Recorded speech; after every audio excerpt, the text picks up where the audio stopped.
पश्यति वै परमं पवित्रम् पूर्णान्तरांशैरवसा सहितम् सूर्यो वतां सहितसिन्धुसुलीलतुर्यम्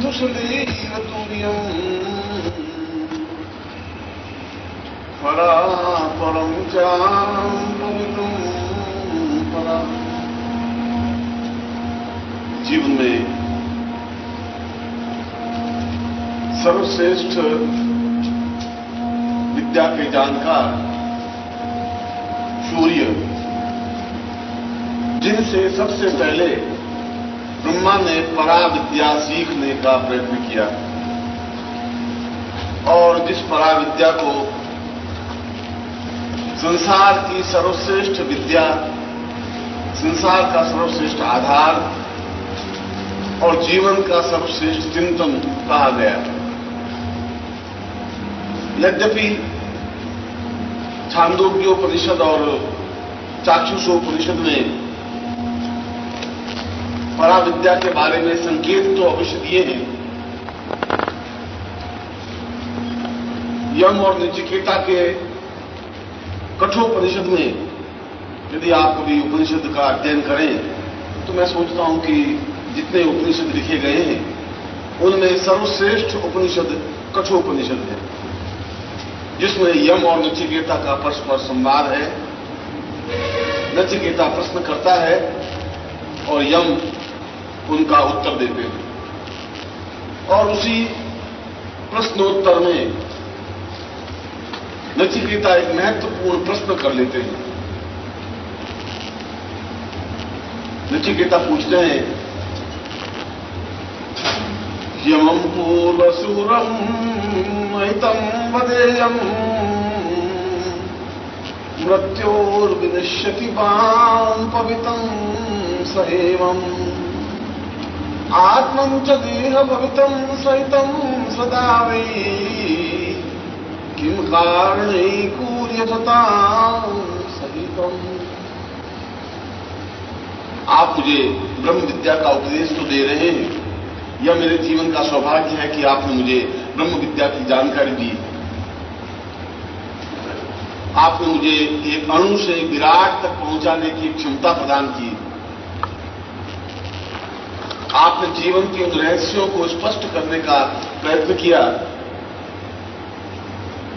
जिसके माध्यम से संपूर्ण जीवन को, आत्मा को, प्राण को, चेतना को और विराटता को समझा जा सकता है। मैं केवल आपसे पराविद्या के बारे में समझना चाहता हूं। और ठीक ऐसा ही प्रश्न चतुर्मुख, जिनके चारों मुंह से चार वेद निरंतर उच्चरित होते रहते थे, ऐसे ब्रह्मा स्वयं सूर्य के पास जाते हैं और प्रश्न करते हैं, किम पराये, पराविद्या क्या है? और सूर्य उत्तर देते हैं, सजीवने प्राण चेतना वही स पराविद्या, जो जीवन को प्राण चेतना प्रदान कर सकता है। क्योंकि मनुष्य का जीवन सरल था, निर्जीव है, वह केवल गतिशील तो है, चलता फिरता तो है, मगर किसी भी प्रकार से उनमें ज्वार नहीं है, उसमें उत्तेजना नहीं है, उमंग नहीं है, जोश नहीं है। और उससे भी बड़ी बात यह है कि शास्त्रों के महासमुद्र में डुबकी लगाने का उनको अभ्यास नहीं है। ऐसी स्थिति में केवल पराविद्या के माध्यम से ही संपूर्ण शास्त्रों का जानकार हो सकता है। अब आप महत्वपूर्ण प्रश्न है, जब ब्रह्मा पूछते हैं कि मैं असंख्य उपनिषद हैं, 4 वेद हैं, 18 पुराण हैं और इसके अलावा शास्त्र, मीमांसा, दर्शन, इन सब का अध्ययन करने में तो युगों युगों तक व्यक्ति समाप्त हो जाएगा। क्या कोई ऐसी युक्ति नहीं है जिसके माध्यम से व्यक्ति इन संपूर्ण शास्त्रों का ज्ञान प्राप्त कर सके? और जिस समय भी वह जब भी प्रवचन करने लगे, जब भी कोई बातचीत करने लगे, तो वे सारे शास्त्र स्वयं सदैव उसके सामने आकर उपस्थित हो जाते हैं। एक महत्वपूर्ण प्रश्न है। और इससे पराविद्या की जानकारी प्राप्त होती है कि पराविद्या का तात्पर्य क्या है। पराविद्या से तात्पर्य यह है कि जब तक हमारा जीव या हमारे प्राण और हमारी चेतना उन समस्त शास्त्रों का अवलोकन नहीं कर लेगी, समस्त शास्त्रों का ज्ञान प्राप्त नहीं कर लेगी, तब तक हम उस सूर्य के चिंतन को नहीं समझ पाएंगे जो कि अपने आप में तेजस्विता युक्त है। प्रकाश ज्ञान का ही प्रकाश हो सकता है और कोई प्रकाश नहीं होता। मन के अंधकार को दूर करने के लिए केवल प्रकाश, ज्ञान के प्रकाश की जरूरत होती है। बाहरी प्रकाश तो दीपक के माध्यम से अंधकार को दूर करके प्रकाश किया जा सकता है, मगर जहां मन में अंधकार है तो हम सूर्य को कहां से समझ पाएंगे, सूर्य की किरणों को कहां से समझ पाएंगे, उनकी मूलभूत चेतना को कहां से समझ पाएंगे। फिर कैसी युक्तियों से हम उन सारे शास्त्रों को, सैकड़ों हजारों शास्त्रों को हम अध्ययन कर सकें, समझ सकें, सीख सकें और कुछ ही समय में सीख सकें। यदि एक व्यक्ति जिसकी उम्र 100 साल भी अगर मान के चले और यदि वह चारों वेदों का अध्ययन करे, पुराणों का अध्ययन करे, शास्त्रों का अध्ययन करे, मीमांसा का अध्ययन करे, दर्शन का अध्ययन करे, उपनिषदों का अध्ययन करे, तो उसका जीवन तो बीत जाएगा। ऐसी ही स्थिति में सूर्य ने उच्च कोटि की विद्या का प्रादुर्भाव किया, जिसे पराविद्या कहते हैं। और पराविद्या का तात्पर्य हम अपने मन के अंधकार को दूर कर सकें। कुछ ऐसी युक्ति कि यदि पराविद्या का जानकार यदि कानून पर बोलना चाहे तो भले ही उसने सुप्रीम कोर्ट के कानून का अध्ययन नहीं किया हो सकता है कि उसको उन धाराओं का अध्ययन नहीं किया और ऐसा भी हो सकता है उसने LLB नहीं की हो, मगर वो बोलेगा तो धारा प्रवाह बोलता रहेगा, एक एक उदाहरण देता हुआ। यदि तर्क करेगा तो सामने वाले जज को प्रभावित कर सकेगा कि इसको कानून का अद्वितीय ज्ञान है। यदि शिक्षा पे बोलना चाहे तो शिक्षा पर उन सारे ग्रंथों का हवाला दे सकेगा जिन ग्रंथों को शायद उसने अपनी जिंदगी में देखा ही नहीं हो, प्रामाणिकता के साथ, श्लोक के साथ, मीमांसा के साथ। और यदि वह वेद पर बोलना चाहे, उपनिषद पर बोलना चाहे, जीवन के किसी सिद्धांत पर बोलना चाहे, तो उन समस्त शास्त्रों का एकदम से सामने वे शास्त्र स्वयं सदैव उपस्थित हो सके, ऐसी क्रिया को पराविद्या कहते हैं। ये जीवन की बहुत बड़ी बात है। हम जीवन का आनंद ले सकते हैं, हम जीवन के उन रहस्यों को जान सकते हैं जिनसे हमारा जीवन निर्माण हुआ है।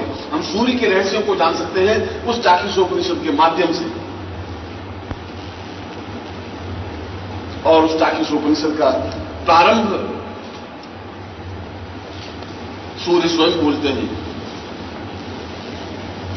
ब्रह्मस्वरूपम परमां परेशम परितां परेशम परां पूर्वपतेन पतांत परितं पवेवम् ज्ञानैवतां चवितां चरितां सहितं दीर्घां परेश प्राणोत्थवार्थ रूपम। प्राणों के उत्थवार्थ रूप को, प्राण के उत्थापन क्रिया को पराविद्या कहते हैं। प्राणों के माध्यम से ही सूर्य को समझा जा सकता है। यदि आप सूर्य का अध्ययन करना चाहें, पदार्थ परिवर्तन की क्रिया जानना चाहें, उसकी किरणों को जानना चाहें, उन किरणों के परिवर्तन को जानना चाहें, किरणों के माध्यम से पदार्थ के निर्माण को जानना चाहें, तो फिर पराविद्या को जानना जरूरी होगा। और जब हम पराविद्या को जान लेंगे तो उन सारे शास्त्रों को भी जान लेंगे जो कि हमारे पुराणों में, हमारे देवताओं ने, हमारे ऋषियों, मुनियों, गंधर्वों, अक्षयों, किन्नरों ने उन ग्रंथों की रचना की। हो सकता है कि ऐसे सैकड़ों ग्रंथ निर्लिप्त हो गए हो, हजारों ग्रंथ ऐसे हैं जिनका अस्तित्व ही नहीं है। रावण संहिता का नाम ही नाम उल्लेख है, रावण संहिता को ग्रंथ ही समाप्त हो गया, लुप्त हो गया। क्या हम ऐसी ग्रंथों को वापस पढ़ सकते हैं? क्या ऐसे ग्रंथ को हम देख सकते हैं? और चाक्षुषोपनिषद में बिल्कुल स्पष्ट रूप से बताया गया है। उसी चाक्षुषोपनिषद के उद्धरण को देखते हुए भगवत्पाद शंकराचार्य ने बहुत सुंदर उक्ति की। उसने कहा कि संसार में कोई भी वस्तु मिटती नहीं है। जो कुछ आप बोल देते हैं, जो कुछ आपने ध्वनि की है, जो कुछ आपने उच्चारण किया है, वह शाश्वत है, मिट नहीं सकता।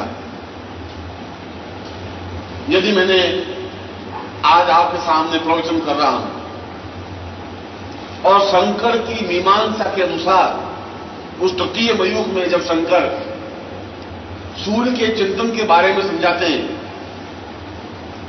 तब वो स्पष्ट उस व्याख्या को स्पष्ट करते हुए चाक्षुषोपनिषद के सूत्र को स्पष्ट कर रहे हैं। कणाद के उस चाक्षुषोपनिषद में कहा है, स प्राण वै चक्षु दैवतम स यमः स नैरतः स कुबेरः। उस प्राण की उत्थापन क्रिया से ही परा अपने आप में अपरा में और अपरा अपने आप में परा में कन्वर्ट हो जाती है, बदल जाती है, परिवर्तित हो जाती है। अब इस सूत्र को तो आम आदमी तो समझ नहीं पाएगा। यह तो ऐसा सूत्र, ऐसी गुत्थी है कि इसको समझा नहीं जा सकता एकदम से। अब इसका जब भाष्य किया तो शंकराचार्य ने पहले इसको भाष्य किया और उन्होंने कहा कि कहने का तात्पर्य यह है कि दो अस्तित्व है जीवन में। एक अस्तित्व है ब्रह्मस्वरूप व्यक्ति खुद, और दूसरा है पूर्ण संसार। जीवन में दो अस्तित्व हैं। एक हम हैं तो ये पूरी दुनिया है, ये पूरा संसार है। अगर हम ही नहीं है, इस संसार की उपयोगिता भी नहीं है, इस संसार का महत्व भी नहीं है, इस संसार का कोई मूल्य भी नहीं है। और यदि संसार है, मनुष्य नहीं है, तभी संसार नहीं बन सकता। ये संसार शब्द के लिए भू और भुव, भूलोक और भूलोक का तात्पर्य यह है कि व्यक्ति की स्वतंत्र सत्ता हो और उस सत्ता उस दुनिया से, विश्व से जुड़ी हुई हो। और यहां विश्व का तात्पर्य पूर्ण ब्रह्मांड से, विश्व का तात्पर्य अमेरिका, इंग्लैंड और चीन से नहीं है।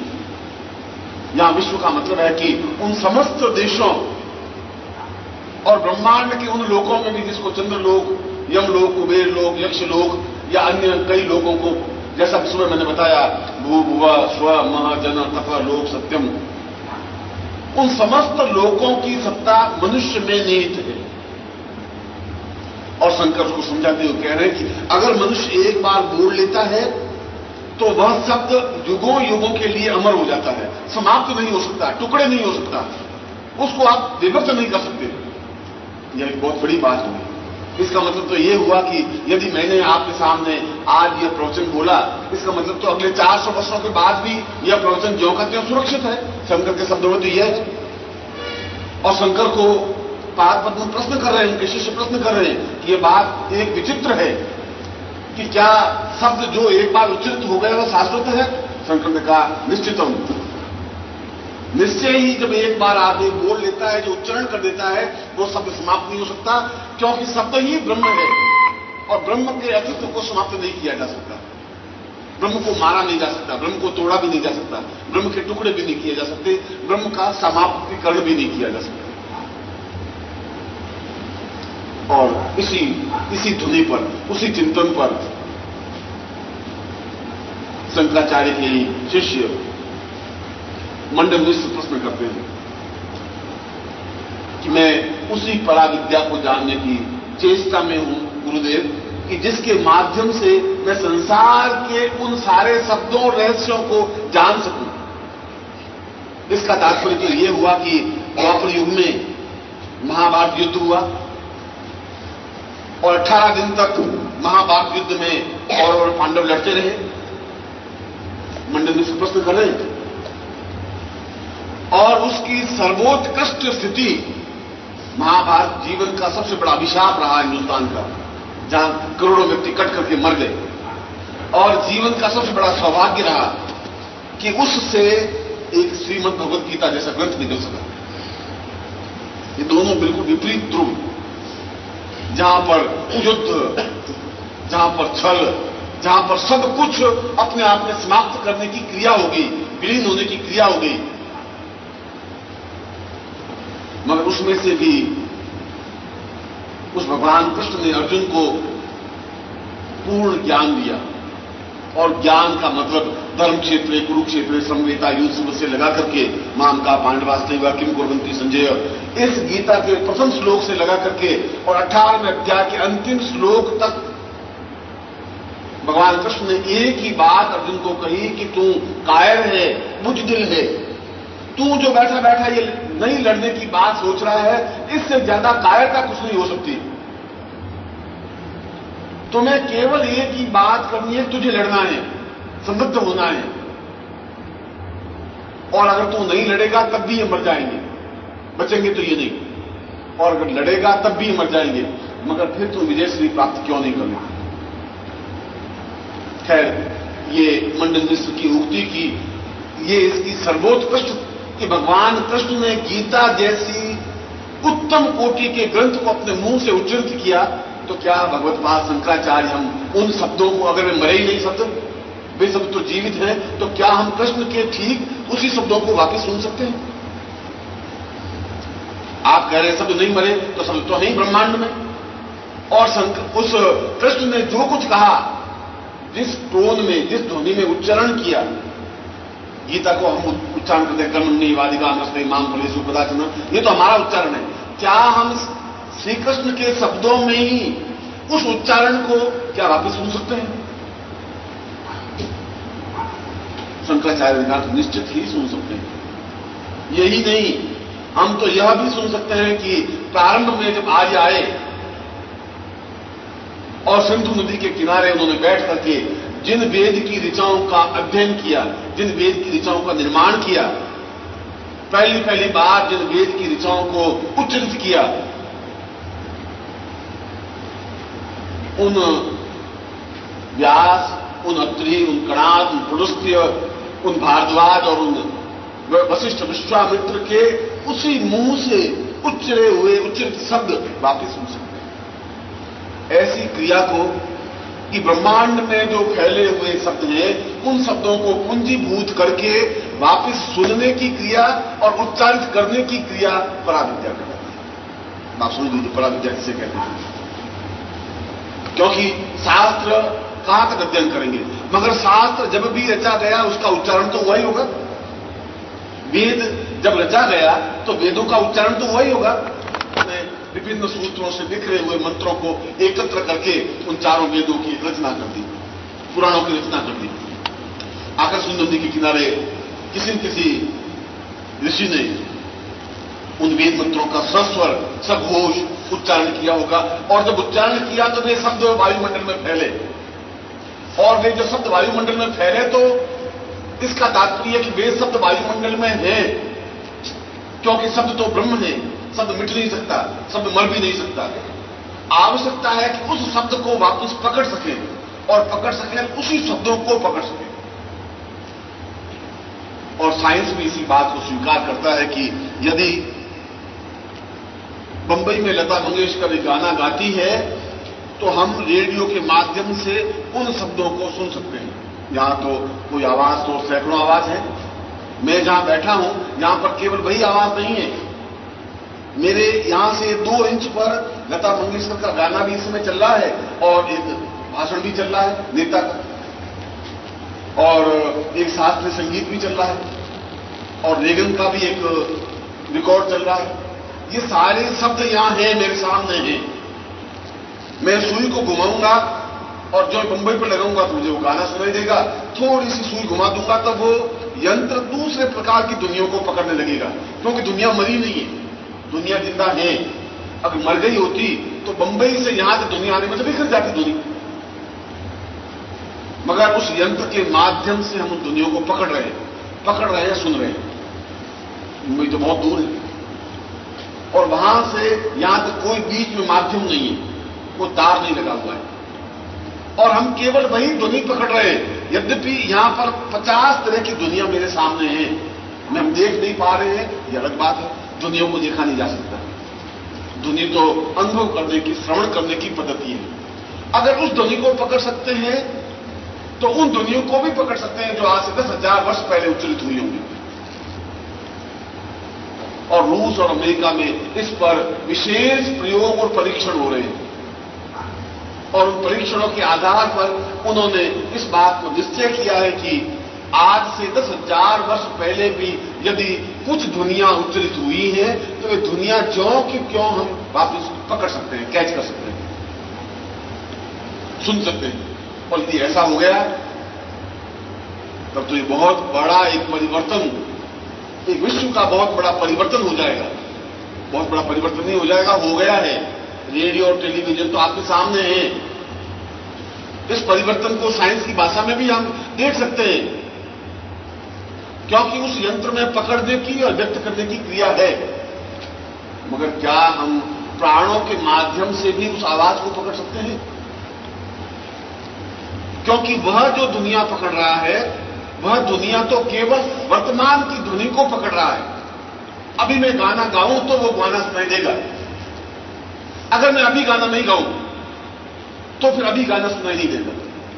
ये तो लता मंगेशकर गाना गावे या उसकी टैप बजे, अगर वहां टैप बजेगी तो मैं यहां सुन सकूंगा। मगर ऐसा नहीं हो सकता कि लता मंगेशकर ने 10 साल पहले गाया और अब मैं वापस रेडियो लगाऊं तो वो गाना मैं नहीं सुन सकता। ये डिफरेंस है। साइंस केवल वर्तमान की ध्वनियों को ही पकड़ पा रहा है, और पराविद्या कह रही है कि वर्तमान की दुनिया नहीं, ब्रह्मांड में कई हजार वर्ष पहले भी अगर दुनिया उच्चरित हुई है तो पकड़ सकते हैं। और यदि पकड़ सकते हैं किसके माध्यम से? प्राणों के माध्यम से। प्राणों के माध्यम से क्यों? कि सूर्य को प्राण कहा गया है, और सूर्य को अगर प्राण कहा गया है तो फिर किस प्रकार से प्राणों को जागृत कर सके? यदि हम सूर्य को ही अपने प्राणों में संचरित कर सके। क्या सूर्य को अपने प्राणों से जोड़ सकते हैं? प्राण और सूर्य में तो अंतर है ही नहीं। जिस प्रकार से चमड़ी में और रक्त में अपने आप में संबंध है, चमड़ी को तोड़ेंगे तो रक्त अपने आप निकलेगा ही निकलेगा। उन प्राणों को संवेदक और संवाहक, कोई भी ध्वनि सुनने के लिए दो प्रकार की, एक तो ध्वनि प्रेषण की और एक ध्वनि पकड़ने की, दो प्रकार के यंत्रों की आवश्यकता होती है। और दोनों ही प्रकार के मन और प्राण, जिनको जीवन में प्राण कहा है और जिनको जीवन में अपान कहा है, ये दो शब्द हैं हमारे दर्शन में। एक शब्द है प्राण, दूसरा शब्द है अपान। प्राण शब्द का मतलब है उन ध्वनियों को पकड़ लेना, अपान शब्द का मतलब है उनको व्यक्त कर देना।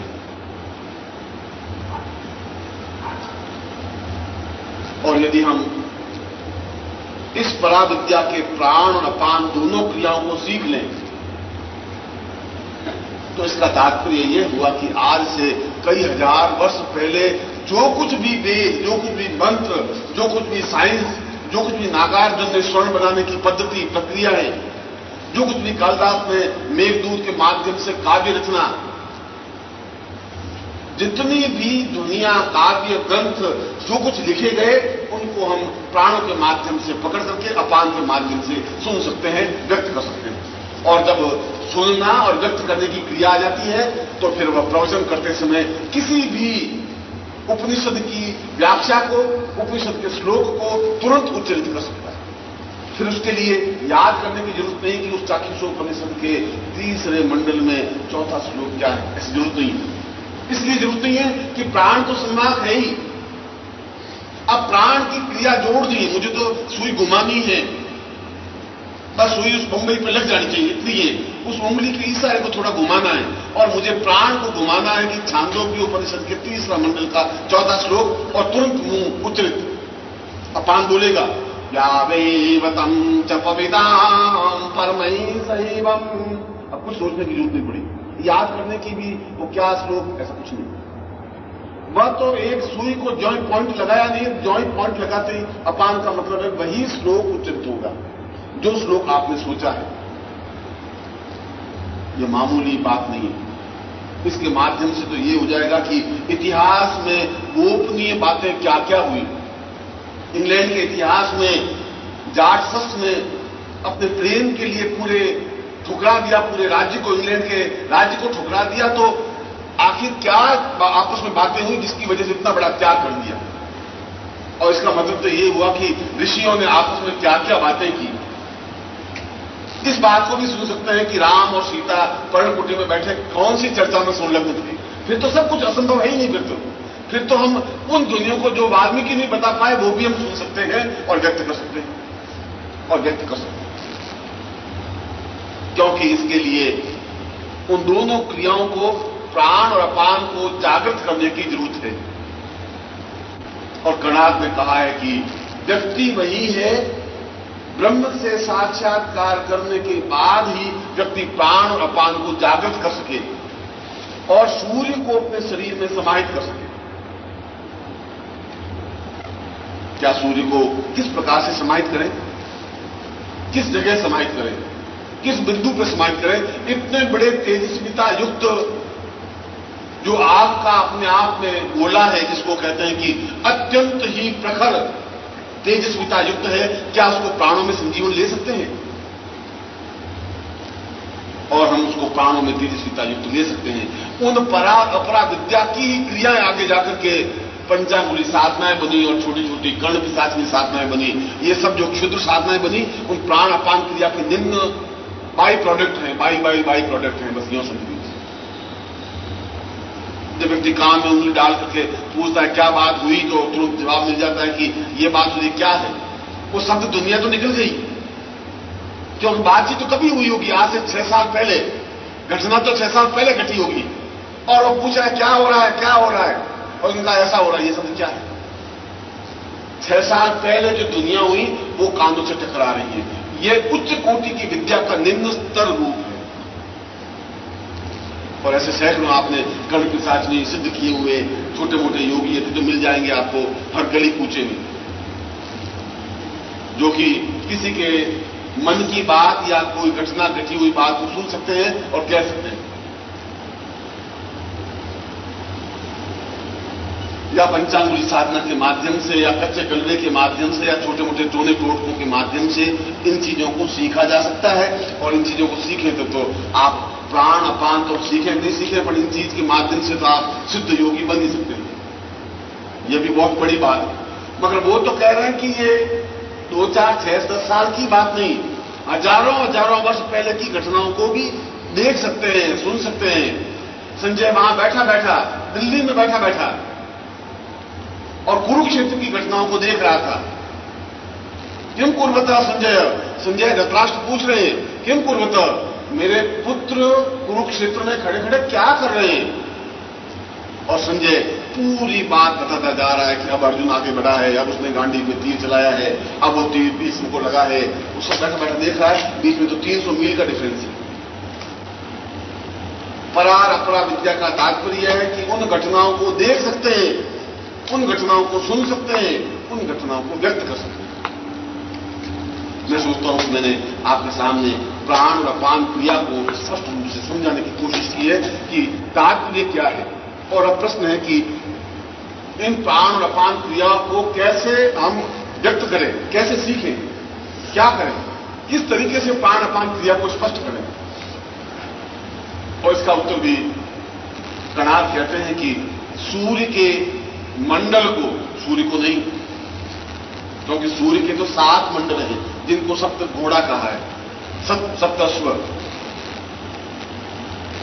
उन सूर्य के मंडल को अपने शरीर में समाहित करने की क्रिया का ज्ञान होना चाहिए, क्योंकि मनुष्य का शरीर तो विराट है। जब अर्जुन मान ही नहीं रहा था, अर्जुन बार बार फिसल रहा था, अर्जुन कह रहा था कृष्ण मैं सब कुछ तुम्हारी बात मान सकता हूं, मगर मैं अपने दादा को नहीं मान सकता। ये मेरे दादा हैं, ये द्रोण जो आप देख रहे हैं ये मेरे गुरु हैं, मैंने इनके साथ बैठ करके ज्ञान सीखा है, राजनीति सीखी है। आप कहते हैं इनको मार दो, द्रोण को मार दो, कैसे मार सकता हूं, गुरु को कैसे मार सकता हूं?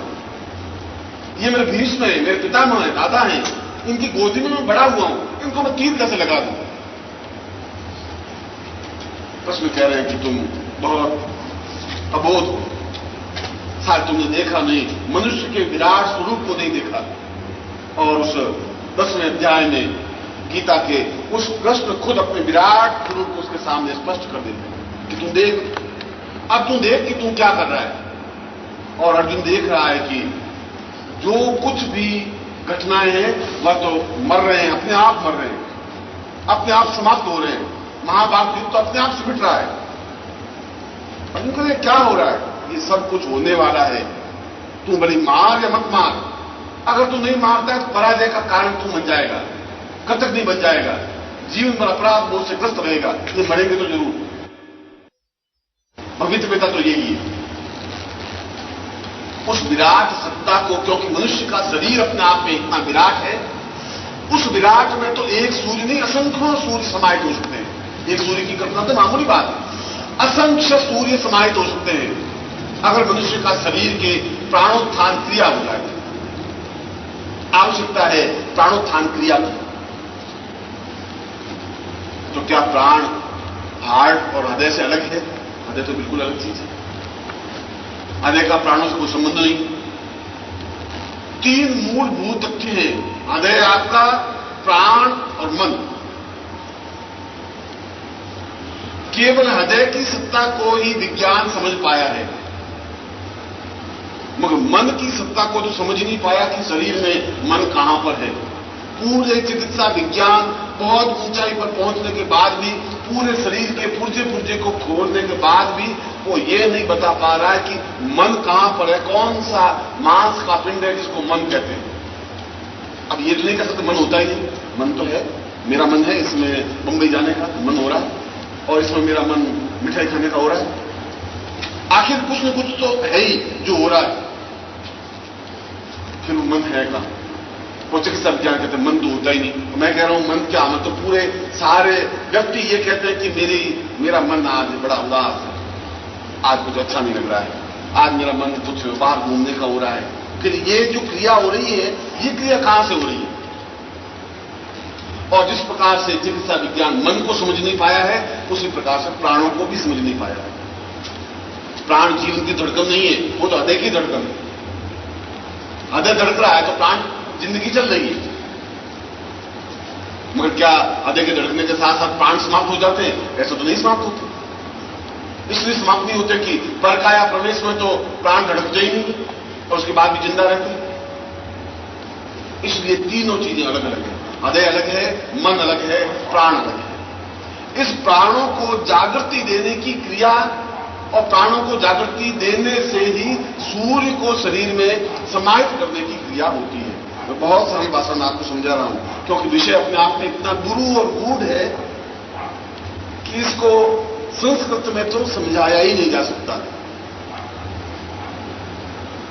ऐसी कोई भी युक्ति, ऐसा कोई भी मंत्र, अपने आप में ऐसी कोई भी चेतना जिसके माध्यम से सूर्य को ज्यों ही शरीर में समाहित करेंगे और शरीर में समाहित होते ही अपने आप में विस्फोट होने लगेगा, प्रबंधित होने लगेगा। सूर्य तो जहां है वहां टुकड़े होते ही हैं। यदि आप एक आग से शीशा लेकर के सूर्य के सामने रख दें तो उस शीशे से छन करके जो कुछ आग पैदा होगी वो आग कागज का टुकड़ा जलने लग जाएगा। आप खड़े हो जाएं धूप में थोड़ा बाहर, पांव जलने लग जाएंगे।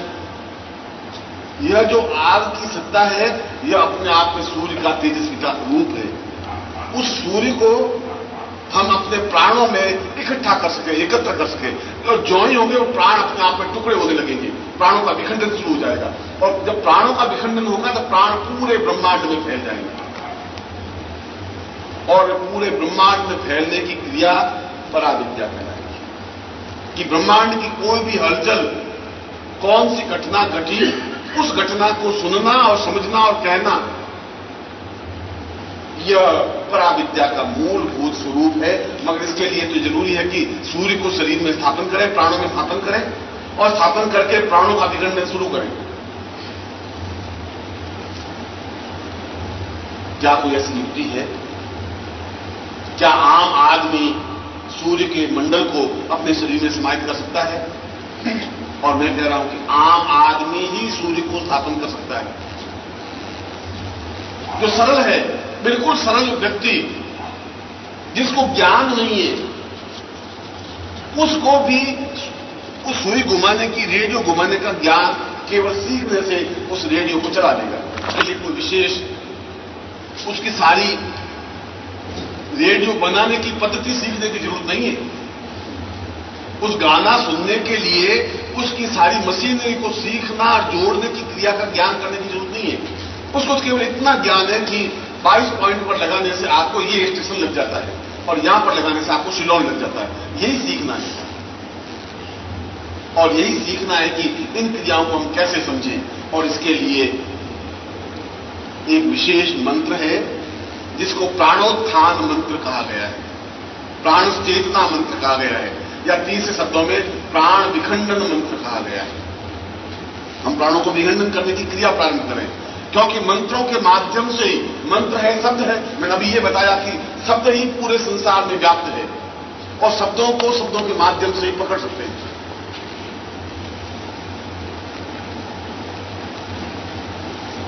वह मंत्र है ओम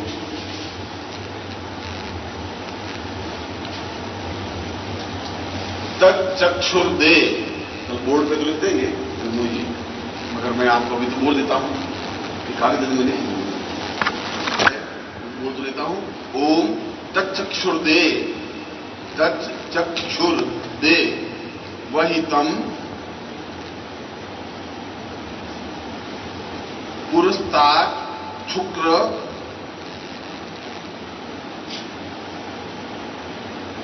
मुच्चरत पुं फट।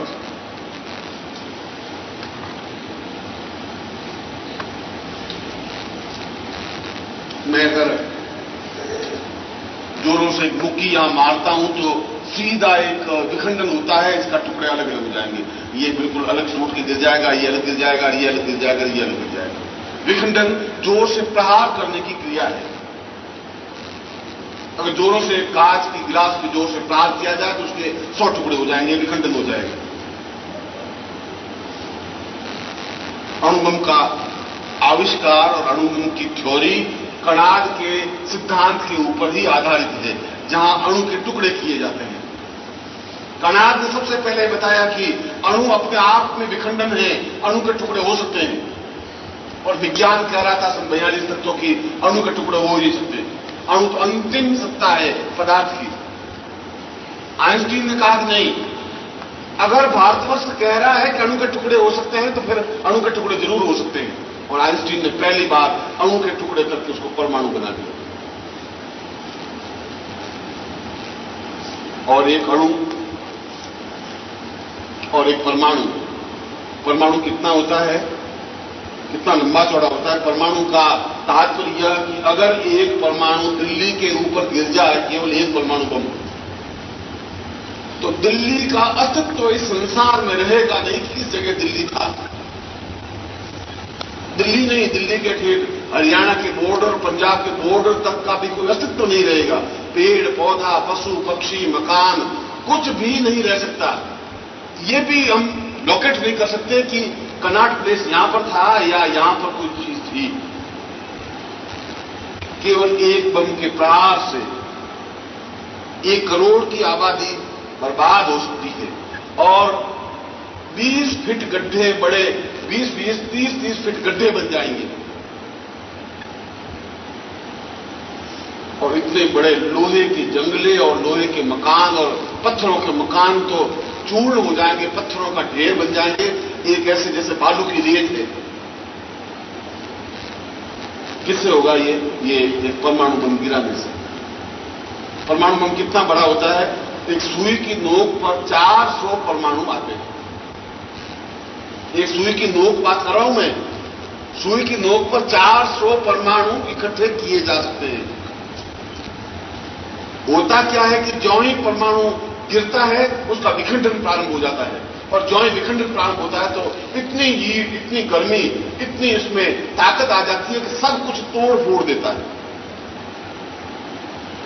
और यह मंत्र आपके पूरे प्राणों को विखंडन करना प्रारंभ कर देगा, तोड़ने लग जाएगा। और तोड़ने से जितनी भी जड़ता है, जितनी भी शरीर में शिथिलता है, जितनी भी शरीर में कमी है, जितने भी शरीर में रोग है, जितनी भी शरीर में असत्यता है, उन सब का यह विखंडन करना प्रारंभ कर देगा। इसीलिए नचिकेता यह प्रश्न कर रहा है कि मैं हजारों हजारों वर्षों तक आयु प्राप्त करना चाहता हूं, यम में आपके पास आना नहीं चाहता। तब वो कह रहा है कि तुम्हें सूर्यमंडल को स्थापन करके विखंडन क्रिया सीखनी है। और विखंडन क्रिया का तात्पर्य जो टुकड़े होते हैं वो हमेशा नवीन बना रहता है। क्योंकि एक पदार्थ का टुकड़ा होते ही वो अपने आप में बिल्कुल एक स्वतंत्र सत्ता बन जाती है। उसमें नुकसान नहीं हो सकता, उसमें न्यूनता नहीं आ सकती। ऐसा व्यक्ति जिसमें शरीर का विखंडन प्रारंभ होने लग जाए, प्राणों का विखंडन करने की क्रिया सीख जाए, उसकी मृत्यु हो ही नहीं सकती। और ऐसी स्थिति को मृत्यु से अमृत्यु की ओर जाने की क्रिया कहते हैं। मृत्योर्माम अमृतम गमयः, अमृत्यु और मृत्यु से अमृत्यु की ओर जाने की क्रिया को सूर्य विज्ञान कहते हैं। मृत्यु से अमृत्यु की ओर जाने की क्रिया को प्राण विखंडन क्रिया कहते हैं। मैं मृत्यु से अमृत्यु की ओर, हम तो मृत्युशील तो हैं ही, हम निश्चित रूप से मृत्यु की ओर ही अग्रसर हैं। हम प्रतिपल एक भी सेकंड बिना खोए हम मृत्यु की ओर अग्रसर हैं, जा रहे हैं। और एक दिन मृत्यु का पंजा हमारे ऊपर एकदम से हावी हो जाएगा, दबोच देगा, यम हमें अपने आप में समाप्त कर देगा। मगर क्या ऐसी कोई क्रिया है जिससे कि यम का प्रहार हम पर नहीं हो? यम स्वयं उत्तर देते हैं उस कठोपनिषद में। यम कहते हैं कि केवल एक क्रिया है, उस क्रिया के माध्यम से आप नित्य नवीन बने रह सकते हैं। और वह नवीन होने की क्रिया वह प्राणों का विखंडन है। और प्राणों का विखंडन प्रहार से होता है, और प्रहार शब्द से होता है। शब्द ध्वनि के माध्यम से होता है, ध्वनि मंत्र के माध्यम से बनती है। इसीलिए यह मंत्र जो मैंने आपके सामने लिखवाया है, यह मंत्र अपने आप में विखंडात्मक मंत्र है, ध्वन्यात्मक मंत्र है। क्योंकि यदि आप देखेंगे कि जोर से हवाई जहाज अगर ऊपर से उड़े, नेट विमान जब जोर से उड़ता है तो कांच की खिड़कियां खड़खड़ाने लग जाती हैं। जो सांता क्रूज में जिनके मकान हैं वे शायद इस बात को ज्यादा एहसास करते होंगे मुंबई में कि रोज उनकी खिड़कियां बजती हैं। और इसलिए बजती हैं कि वह ध्वनि अपने आप में प्रहार करती है, विखंडन करती है। कई बार ऐसा होता है कि खिड़कियां टूट जाती हैं।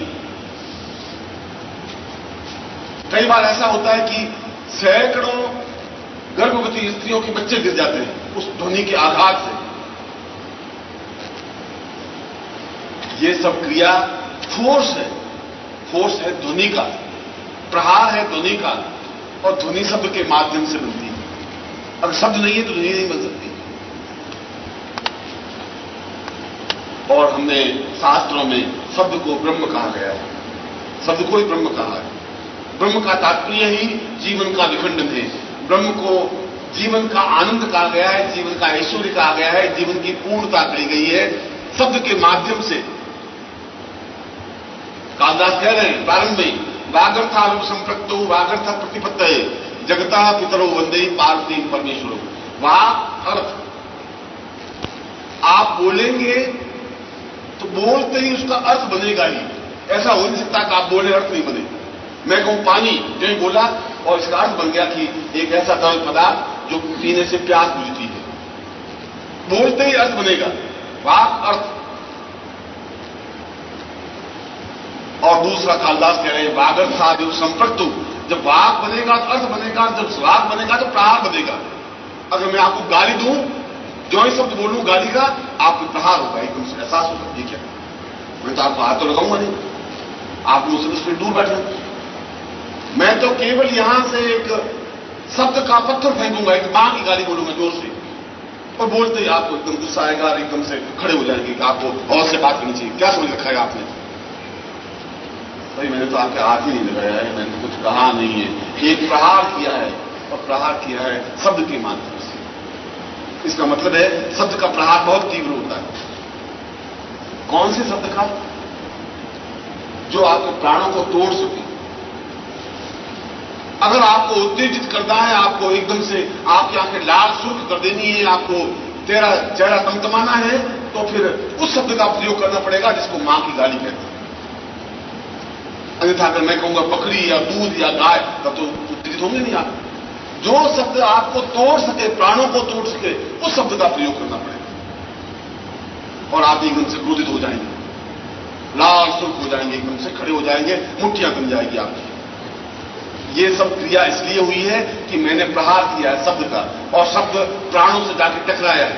और प्राण टकराते ही अंदर के सारे शरीर के अवयवों को एकदम से जागृत कर दिया है, पूरे शरीर को जागृत कर दिया, इतना जागृत कर दिया कि सारा शरीर उत्तेजित हो गया, लाल सुर्ख हो गया है, गुस्से में तमतमा गया है, आंखें लाल सुर्ख हो गई हैं और मुठ्ठियां बेच गई हैं सेकंड के 1000वें हिस्से में। ऐसा नहीं हो सकता मैं गाली दूं फिर आप सोचें कि गाली दी अब मुझे मुट्ठी खींचनी है और आंख में क्रोध लाना है, अब मैं खड़ा होना है, अब इतना टाइम नहीं लगेगा। तुरंत बात अर्थ कहा, अर्थ हुआ, इफेक्ट हुआ। अर्थ नहीं होगा तो प्रहार भी नहीं होगा। अगर इंग्लैंड में जाएं, अमेरिका में जाएं और आप मुस्कुराते हुए उनको गालियां देते रहे तो वो कहते यस यस यस यस, मैं कहूं तुम गैलीरान है, कुछ बेकार, क्यों खोपड़े खावे, मारो माथो क्यों खावे, yes yes you are right, क्या रहे मैं तो गालियां दे रहा हूं और खुश हो रही, क्योंकि मुस्कुरा करती, गालियां जब देनी पड़ेगी तो प्रहार मुस्कुरा करके। अब मैं उत्तेजित होकर बोलूं मुझे गुस्सा हुआ है तब तो गड़बड़ हो जाएगी। अगर कोई फालतू ही खून पीता ही रहे तो उनका कि क्यों खोपड़ी चाटे था, दिमाग है गैलीरान, yes you are right, you are बात होना चाहिए, अर्थ होना चाहिए। अगर अर्थ की निष्पत्ति नहीं होती तो प्रहार नहीं होगा। वो अर्थ समझती नहीं, मैं बात तो कर रहा हूं, अर्थ नहीं निष्पन्न हो रहा है, तब वो समझ नहीं पाएंगे। अगर मैं मुंबई में कोई अच्छे विद्वान पढ़े लिखे को कहूं कि तू डोफो है तो कहते अरे तो डबोर संघ पूरा डोफो है मगर युवा बहुत ग्रेट डोफा है, तो कहेंगे यस पंडित जी आप बिल्कुल सही कहो, मगर मुझे प्रहारात्मक शक्ति नहीं है। शब्द का अर्थ होना चाहिए, जब शब्द है तो उसका अर्थ है। तो कालिदास यही कह रहा है बेचारा कि शब्दार्थ हो वागर्थ हो संप्रक्त ही, वाक और अर्थ होते ही प्रहार। अगर मैं हास्य की कविता सुना रहा हूं आपको तो हास्य की कविता सुनाने का मतलब जॉय में बोलूंगा, आपको शब्द में हास्य की धुनी सुनेंगे, समझेंगे, आप समझते आप हंसने लग जाएंगे, आप एकदम से खुश हो जाएंगे क्योंकि आप अर्थ समझा है। ये जो मंत्र है, ये मंत्र अपने आप में तीनों ध्वनियों को लेकर के चल रहा है, वाक, अर्थ, प्रहार। इसीलिए इसको प्राण विखंडन मंत्र ही कहा गया है। त्रिकोण के बिल्कुल मध्य में, अब त्रिकोण के बीच में कह रहा हूं, सेंटर में 600 पृष्ठों के बहुत बड़े ग्रंथ कणाद के चक्षुषोपनिषद में, चाक्षुषोपनिषद का यह मंत्र है। मगर मंत्र कैसे है? चाक्षुषोपनिषद को पूरा आप टटोल लेंगे तो यह मंत्र आपको मिलेगा ही नहीं। और मैं कह रहा हूं चाक्षुषोपनिषद में मंत्र है, और चाक्षुषोपनिषद का मतलब यही है कि सूर्य के उस विखंडन और प्रखंडन मंत्र को निकाला जाए। पर पूरे उस चाक्षुषोपनिषद में या कणाद के पूरे सूत्र में और उसकी सूत्रावली में मंत्र का कहीं कोई वर्णन नहीं है। उन्होंने उस पहले अध्याय से लगा करके अंतिम अध्याय तक के जितने भी श्लोक दिए हैं, उन श्लोक के पहले अक्षर को जोड़ जोड़ करके इस मंत्र की रचना की गई। मंत्र को इतना गोपनीय बना दिया, सीधा मंत्र दिया ही नहीं। पहला श्लोक अ से शुरू हुआ तो अ, फिर दूसरा च, दूसरा श्लोक ही च से शुरू हुआ, तीसरा क्षु, चौथा र, पांचवां वे। अब हम पढ़ रहे हैं चाक्षुषोपनिषद और सोच रहे हैं कि शास्त्रों में कहा चाक्षुषोपनिषद में उस प्राण विखंडन मंत्र को दिया हुआ है, इसमें तो मंत्र जैसी कोई ध्वनि नहीं। उसमें प्रत्येक श्लोक के पहले अक्षर को आधार देकर के इस प्रकार से मंत्र की रचना की गई है, जो मंत्र मैंने आपके सामने लिखवाया है, जिसको प्राण विखंडन मंत्र कहते हैं। और प्राण विखंडन का मंत्र का तात्पर्य है कि इस मंत्र का उच्चारण करते ही कोई साधना करने की जरूरत नहीं। ऐसा नहीं है कि 1.25 आप माला मंत्र जाप करें, ऐसा नहीं। वो तो कह रहे हैं कि आप बिल्कुल अपने आप में विराटता के अंदर बैठ जाएं। और विराटता का मतलब है कि प्रातः काल उठ करके स्नान करके बिल्कुल उस समय आपका पूरा शरीर विराट सत्ता से संबंधित होता है। प्रातः काल सूर्य उगने के समय संध्या वंदन उसी लिए कहते हैं कि सूर्य उगने से कुछ समय पहले की जो स्थिति है वो अपने आप में विराट सत्ता से संपृक्त होने की स्थिति है। उस समय पूरा ब्रह्मांड अपने विराट सत्ता में शामिल होता है। यदि आप उस समय बैठते हैं तो आप इंडिविजुअल व्यक्ति नहीं रहते, उस विराट सत्ता का एक अंग बन जाते हैं प्रारंभ में अभ्यास करने के लिए। और उस समय यदि आप इस मंत्र का उच्चारण करते हैं, बार बार रिपीट करते हैं, तो पहली बार में ही आपको ऐसी ध्वनियां सुनाई दे सकती हैं जो आपने कभी सुनी ही नहीं। आप कहेंगे ये क्या हो रहा है, ये कौन सी दुनिया। आपको ऐसे बिंब और ऐसे दर्शन, ऐसे अक्षर और ऐसे दृश्य दिखाई देंगे जो आपने कभी जिंदगी में देखे नहीं। आप कभी हिमालय में गए नहीं, आपने कभी केदारनाथ देखा नहीं। केदारनाथ देखा तो उसके पीछे वासुकी झील है, उसमें तो कभी जिंदगी में गए नहीं होंगे, मगर आपके सामने बिंब आएगा और आप सोचेंगे कि ये बिंब कहां से आया, ये आवाज कहां से आई, ये बिल्कुल एक नवीन तरह की आवाज कौन सी है, ये कैसी आवाज है। हो सकता है उस आवाज का अर्थ आप नहीं समझ पाए। हो सकता है कि मैं आपके सामने मंत्र उच्चारण करूं, आपको उस मंत्र के उच्चारण का ज्ञान नहीं हो। मैं आपको कहूं कि इखे तो जेत्वाम वाय वसुदेवो व सविता प्रार्थ, इसका अर्थ आपको समझ में नहीं आ सकता। मगर ये ध्वनि आपके लिए बिल्कुल नवीन है कि यह तो कोई फिल्मी गीत तो है ही नहीं और ये कोई भैरवी राग भी नहीं। ये कौन सी क्या दुनिया है। ऐसी दुनिया और ऐसे दृश्य सीधे आपके बिंबात्मक रूप से आंखों कानों के बीच में टकराएंगे, सीधे टकराएंगे जो ही आप इस प्राण विखंडन मंत्र का उच्चारण करेंगे। चाहे आप एक बार उच्चारण करें, चाहे 2 बार उच्चारण करें, केवल 5 बार उच्चारण करें, 1000 बार उच्चारण करने की जरूरत नहीं। एक्सपेरिमेंट तो कल सुबह भी कर सकते हैं। इतना उच्च कोटि का तेजस्विता युक्त मंत्र है। अब यह अलग बात है कि उन ध्वनियों को कंफर्म कैसे करें कि ध्वनि ये कहां की है, कौन सी ध्वनि है। यदि आपको कभी टेलीफोन करने का, मान लो घर में टेलीफोन नहीं है और मैं किसी ग्रामीण व्यक्ति को बुला करके और कहूं कि ले भाई टेलीफोन सुन, तो किसी भी हालत में टेलीफोन नहीं समझ सकता। सामने वाला बात करे तो उसके कानों में बिल्कुल स्पष्ट रूप से आवाज नहीं आएगी। वो कहेगा गुनगुन आ तो रहा है मगर कुछ बोल रहा है, पता नहीं क्या बोल रहा है। अभ्यास नहीं है, मगर वही आदमी हफ्ते भर के अभ्यास के बाद उसके अर्थ को समझ सकता है। कल आप जब अभ्यास करें इसका तो आपको ऐसी सैकड़ों दृश्य और सैकड़ों दुनिया आपके कानों में, आंखों में टकराएंगी ही, क्योंकि इसमें साधना, इस मंत्र की साधना होती नहीं। इस मंत्र का 1.25 लाख मंत्र जब की जरूरत नहीं। ये तो सीधा प्रभाव युक्त प्राणों को चेतना युक्त है। मगर आप उस समय जब आप खुद विराट सत्ता में हो, जहां शांति हो, बिल्कुल पीस ऑफ माइंड हो, जब डिस्टर्बेंस नहीं हो, अभ्यास के बाद तो फिर आप 24 घंटों में किसी भी समय प्राण विखंडन कर सकते हैं।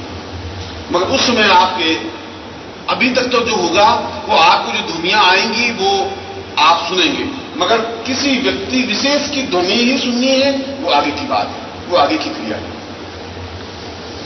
अभी तो आपको कोई भी ध्वनि आ सकती है, कोई भी बिंब आ सकता है। आप चाहें कि मैं तो यही बिंब देखना चाहता हूं कि मेरे परदादा जी की मृत्यु कैसे हुई, कब हुई और कैसे थे। साइंस तो कह रहा है कि, शास्त्र कह रहे हैं कि एक बार जो बिंब बन गया वो खत्म नहीं होता। क्योंकि अगर टीवी पर कोई युद्ध है, वहां पर है, तो हम यहां टीवी बैठ बैठ देख लेंगे। अमेरिका में अगर रेगन बोल रहा है तो हम बैठ बैठे उस रेगन की फोटो देख लेंगे। हजारों मील दूर का बिंब हम देख रहे हैं। और शास्त्र कह रहा है कि एक बार जो बिंब बन गया, एक बार जो घटना बनी, वो घटना मिट नहीं सकती। तो नहीं मिट नहीं सकती तो बिंब भी नहीं मिट सकता। आप उस बिंब को वापस देख सकते हैं, देख सकते हैं उस पूरे विराट में अपने आप को समाहित करने पर। और विराट में समाहित करने का वह समय है, और प्राणों को उस विराटता में समाहित करने के लिए और प्राणों का टुकड़े करने, प्राणों को विखंड करने के लिए ये मंत्र है। कल मैं उन पद्धतियों को समझाऊंगा जिसके माध्यम से हम, कल तो आप इसको एक्सपेरिमेंट करके देखें, वो दूर की बात नहीं, कल तो सुबह हो ही जाएगा। और मैं जरूर आपका अनुभव सुनना चाहूंगा कि आपको इस शब्द को बार बार, इस मंत्र को उच्चारण करने पर क्या दुनिया सुनाई दी। आप मंत्र 5-7 बार उच्चारण करिए, फिर रुक जाइए सर और देखिए क्या दुनिया आ रही है। आप एक बार स्पीड में 10 बार ध्वनि बोलिए, फिर देखिए क्या बिंब आपके सामने आ रहे हैं। वैसे बिंब जो आपने कभी अनुमान नहीं लगाए, ऐसे बिंब तो सोचा ही नहीं था कि यह एकदम से बर्फ का इतना बड़ा विशाल जगह है और ये झील है और ये क्या है। मैं तो कभी गया नहीं था, ये कहां जगह है, कहां जगह है, इसका तो ज्ञान नहीं हो सकता। ये दुनिया किसकी है, यह ज्ञान नहीं हो सकता। यह ज्ञान तो इसके आगे की क्रिया है, इसका आगे का अभ्यास है। फिलहाल तो यह भी बहुत बड़ी बात है कि हम विचित्र दुनिया सुन सकते हैं, विचित्र दृश्य देख सकते हैं। आज तो कंफर्म करना रहेगा कि मैं अगर वही ध्वनि सुनना चाहूं तो ध्वनि सुन सकता हूं। मैं सुनना चाहूं कि वशिष्ठ अपने शिष्यों को उपदेश करते समय कैसे बोलते थे, ठीक वही दृश्य देख सकता हूं, वही ध्वनि सुन सकता हूं। गीता का मतलब ही यही है। गीता के पहले श्लोक में यही कहा है। संजय पूरे महाभारत युद्ध को देख रहा है अपनी आंखों से और बता रहा है, दोनों हो रही, दृश्य भी आ रहा है, सत्य भी हो रहा है। और सारे धृतराष्ट्र, संजय धृतराष्ट्र को बैठे बैठे सारी बात कि मैं अब ये देख रहा हूं, मैं अब ये देख रहा हूं, बहुत दूर की घटना थी। और ऐसी स्थितियों को ही हमारे शास्त्रों में त्रिकालदर्शिता कहा गया है। त्रिकालदर्शी का मतलब यही कि इस पराविद्या के माध्यम से कौन से लोगों की किसी भी ध्वनि, किसी भी घटना को, जिस घटना को देखना चाहे वह देख सकता है, समझ सकता है। और मैंने कहा कि इसका तो आप अभ्यास कर सुबह भी कर सकते हैं, समझ सकते हैं। कल मैं उस क्रियाओं को समझाऊंगा जिसके माध्यम से हम निश्चित दृश्य ही देख सकें। हम चाहें कि हम तो अपने पूर्वजों के दर्शन ही करना चाहते हैं कि हमारे परदादा का स्वरूप कैसा था, हमने फोटो भी नहीं देखा। आप केवल उस बिंब को भी देख सकेंगे। और हम अगर केवल उनकी आवाज सुनना चाहें तो उनकी आवाज सुन सकेंगे। और हम सुनना चाहें कि दशरथ और कैकेयी का संवाद क्या हुआ, क्या बातचीत हुई, आप ठीक उसी ध्वनि में, जो ध्वनि उस समय थी, उसको सुन सकेंगे। क्योंकि उसके लिए एक निश्चित प्राण संवेदना क्रिया करनी पड़ेगी, निश्चित उसी पॉइंट को समझना है। यह क्रिया मैं आपको समझाऊंगा। फिलहाल तो आप इस प्राण निबंधन क्रिया को समझें, प्राण निबंधन क्रिया को संपन्न करें और इसका कल सुबह अभ्यास करें। कल सुबह का प्रवचन आपके लिए इस दृष्टि से महत्वपूर्ण होगा कि हम उन ध्वनियों और दृश्यों को देख सकें। ये बहुत बड़ी बात है, ये मामूली घटना नहीं है। यह तो ब्रह्मांड के किसी भी दृश्य जो आज 10,000 वर्ष पहले घटनाएं घट गई, उनको भी देख सकते हैं और सुन सकते हैं और समझ सकते हैं। और ऐसा है तो फिर तो हमारे लिए कुछ भी अदृश्य है ही नहीं, वो भी कुछ है ही नहीं फिर तो। और त्रिकालदर्शी व्यक्ति के लिए, योगी के लिए, जिसको प्राण निबंधन क्रिया का ज्ञान है, उसके लिए अज्ञात चीज कुछ रहती ही नहीं। मैं आपको आशीर्वाद देता हूं, आप इन क्रियाओं को, इन तथ्यों को समझें और अपने हृदय में उतारें। ओम परम तत्वाय नारायणाय गुरुभ्यो नमः। ओम परम तत्वाय नारायणाय गुरुभ्यो नमः। ओम परम तत्वाय नारायणाय गुरुभ्यो नमः।